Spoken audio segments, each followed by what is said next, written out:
Hello అందరికీ. నేను మీ రాధిక సేన్. నేనైతే మొన్న పన్ను పీకించుకోవడానికెళ్ళాననమాట. ఒకటి నాది పుచ్చింది. ఒకే సైడ్ నాకు జ్ఞానదంతాలొచ్చినియి పైన, కింద.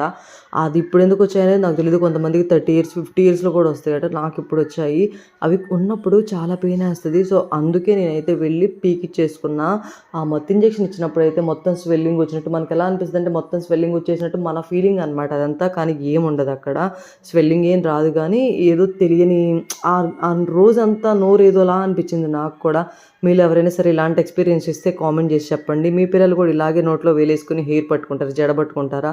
అసలు జడైతే అస్సలు వదిలిపెట్టదు. నా జుట్టయితే ఫుల్లుగా బాగా ఊడిపోతుంది. ఇప్పుడు ఏదైనా టిప్స్ ఉంటే చెప్పండి. ఇలాంటివి మీ పిల్లలు చేస్తే మాన్పించడానికి ఏం టిప్స్ యూజ్ చేస్తారో కూడా నాకు ఒక్కసారి కామెంట్ చేసి చెప్పండి. నాకు తెలీదు కదా! అసలు హెయిర్ ఫాల్ అయితే బీభత్సంగా అవుతుంది.